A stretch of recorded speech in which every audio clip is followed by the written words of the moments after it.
Welcome back. The ad hoc committee dealing with amending Section 25 of the Constitution will request an extension from Parliament to complete its work.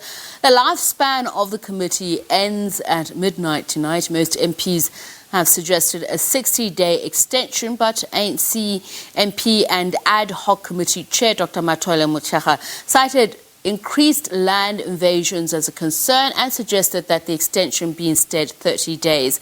A special sitting of Parliament will be needed to be called. It's said that Dr Mothekga joins us now. Very good evening to you, and thank you so much for speaking to us, Dr Mothekga. So just before we continue with the crux of the amendment, so is it correct then to say that you have not met your deadline on finalizing the amendments to Section 25?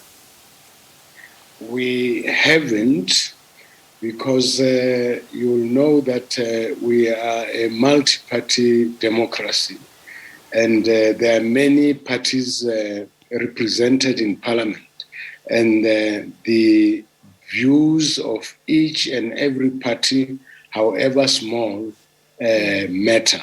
And therefore, we did not want to use numbers to impose our positions on anybody.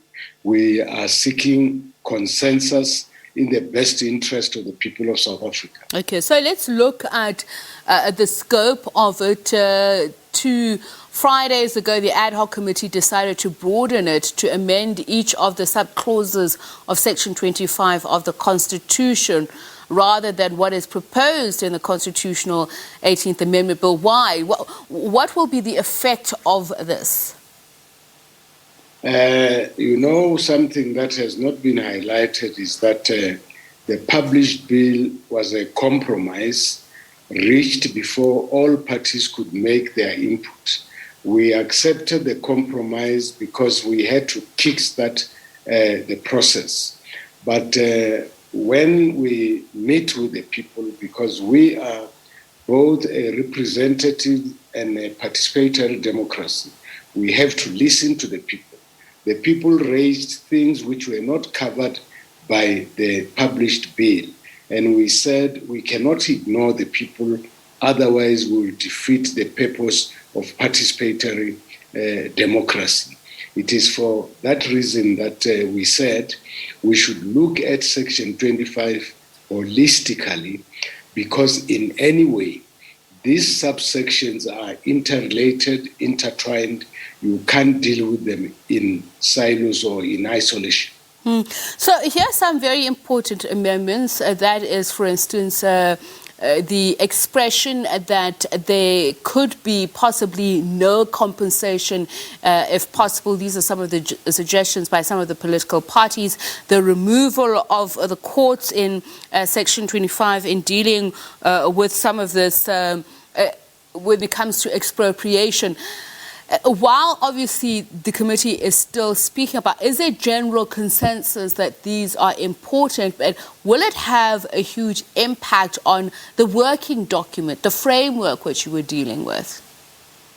No, in fact, nil compensation and without compensation, this at the end of the day would come to the same thing.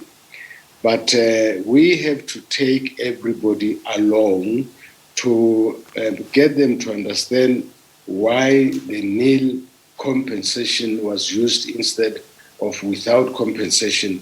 And I think that the parties are getting closer to each other on that question, and therefore we think it will be resolved. On the question of the courts, we are saying that the courts are already inundated with the case loads. You cannot actually take the responsibility of the executive and give them to the courts. But by doing so, we are not excluding the jurisdiction of the court. We have no right to do so. We are simply saying the courts must keep to their terrain, that of adjudicating over disputes where same arise. There are some views within some parties or some stakeholders that their view is that there is legal opinion supporting that substantive changes as contemplated now mean that the Constitution 18th 18th Amendment Bill is overtaken and effectively invalidated. Do you agree with this summation or this understanding? I would sympathize with such views, but point out that they don't understand that parliamentarians don't hold the monopoly of wisdom. That's why our democracy is both representative and participatory.